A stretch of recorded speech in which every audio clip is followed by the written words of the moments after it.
उन सब का एक ही उद्देश्य था, मातृभूमि को विदेशी शासन से मुक्त करना।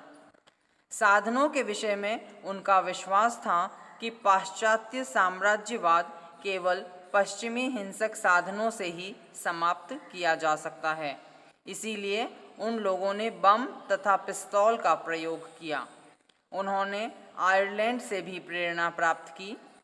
क्रांतिकारी लोगों ने गुप्त सभाएं बनाई, तरुण लोगों को इनमें दीक्षा दी तथा उनमें देश पर न्यौछावर होने की भावना भरी।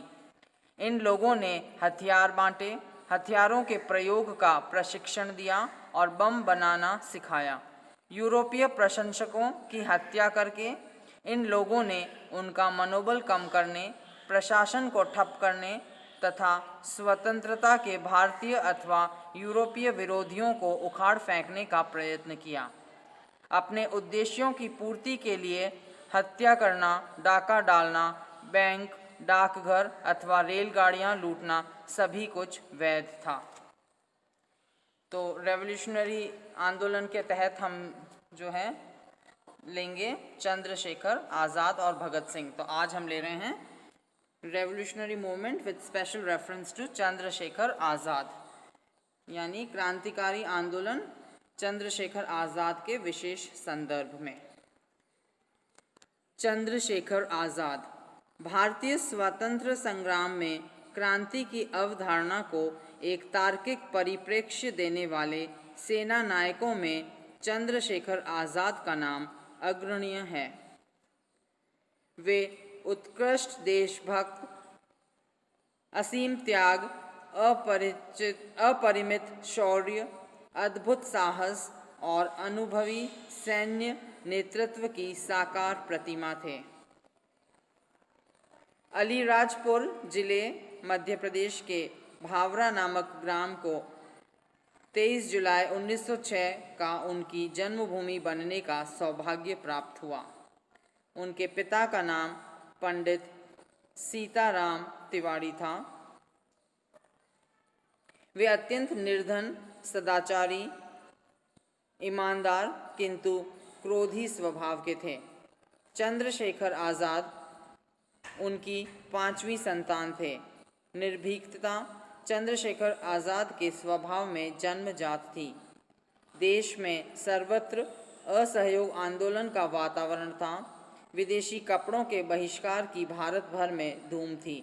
1921 में चंद्रशेखर आज़ाद 14 वर्ष के किशोर थे। इस किशोर अवस्था में वे इस स्वदेशी आंदोलन में सम्मिलित हो गए। इसी वर्ष के अंत में ब्रिटेन के युवराज ड्यूक ऑफ विंडसर भारत यात्रा पर आए। कांग्रेस ने उनके आगमन का विरोध किया। सर्वत्र हड़ताल रखी गई। सरकार ने अपना दमन चक्र आरंभ किया और चंद्रशेखर ने बनारस के सरकारी विद्यालय पर धरना दिया। चोरी चोरा कांड के कारण असहयोग आंदोलन स्थगित हो गया। इसी समय प्रख्यात क्रांतिकारी सचिंद्रनाथ सन्याल संयुक्त प्रांत में क्रांतिकारियों को संगठित कर रहे थे। श्री सन्याल ने हिंदुस्तान रिपब्लिकन एसोसिएशन नामक एक दल तैयार किया। इसका नेतृत्व रविंद्रनाथ लहरी को सौंपा गया। इसका नेतृत्व राजेंद्रनाथ लहरी को सौंपा गया। आज़ाद ने सदस्य बनना स्वीकार कर लिया। चंद्रशेखर ने इस संस्था में नवीन कार्यकर्ताओं को जोड़ा। शारीरिक शक्ति के लिए अखाड़े चलाना, शस्त्र अस्त्र का व विस्फोटक वस्तुओं का संग्रह, पूर्णकालिक कार्यकर्ताओं के लिए संगठन के कार्यों के लिए निधि संग्रह करना आदि कार्य संगठन के समक्ष थे। 1925 में दल के नेताओं की बैठक में राम प्रसाद बिस्मिल ने लखनऊ जाने वाली पैसेंजर ट्रेन में रखे सरकारी खजाने को लूटने का प्रस्ताव रखा। 9 अगस्त 1925 को योजना को मूर्त रूप देने का निश्चय हुआ। गाड़ी को लखनऊ से पहले काकोरी स्टेशन के समीप रोककर लूटने की योजना बनाई गई। 10 क्रांतिकारियों ने 20-25 मिनट में गाड़ी में रखा खजाना लूट लिया। काकोरी कांड के अभियुक्तों को फांसी हुई होगी, यह चर्चा सर्वत्र थी। चंद्रशेखर काकोरी केस के अकेले ऐसे क्रांतिकारी थे जो अंत तक पकड़े नहीं जा सके। आज़ाद काफ़ी समय तक अज्ञातवास में रहे। झांसी में उन्होंने क्रांति दल की एक शाखा भी स्थापित की।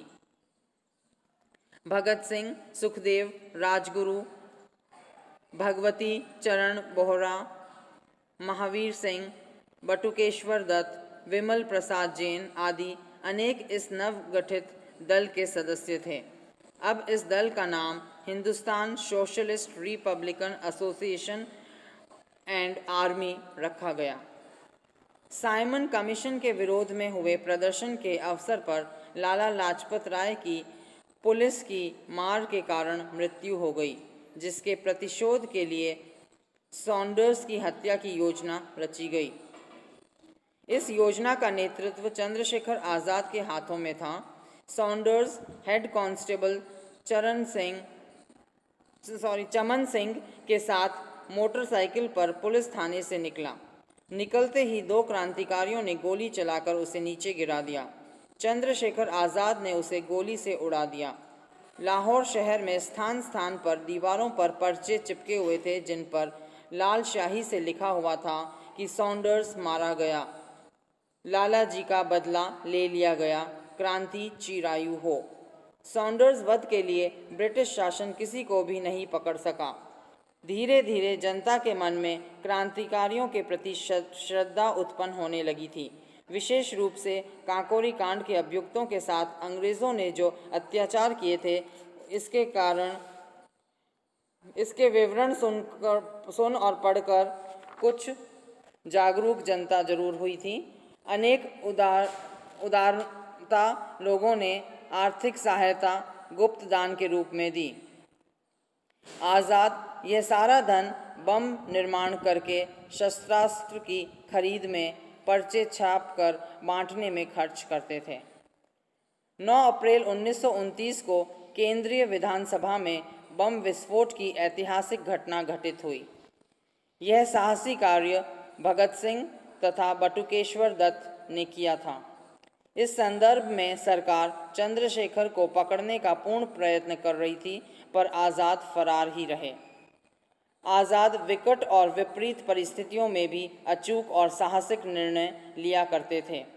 काकोरी कांड के समय में से ही फरार चंद्रशेखर आज़ाद के छायाचित्र रेल के बड़े बड़े स्टेशंस और चौक पर लगे हुए थे। उन पर मोटी धनराशि का पुरस्कार घोषित किया गया था, परंतु उन्हें पकड़ना कठिन काम था।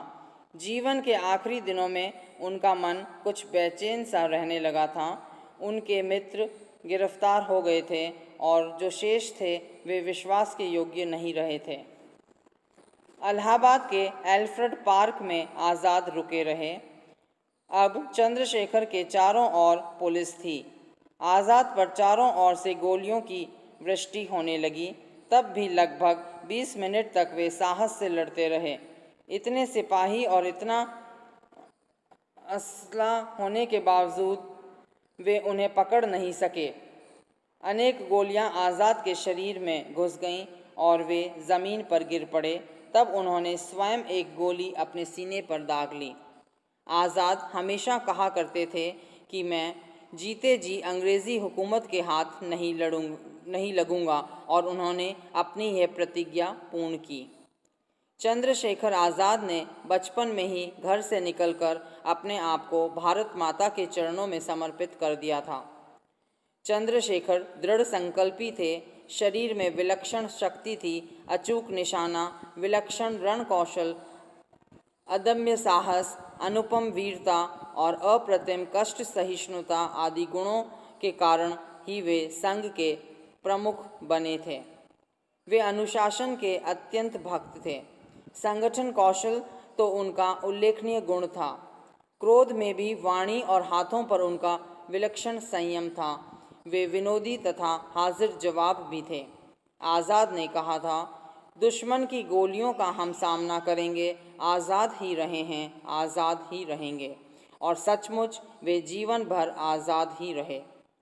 चंद्रशेखर आज़ाद रहकर उन्होंने देश की आज़ादी का मार्ग प्रशस्त किया।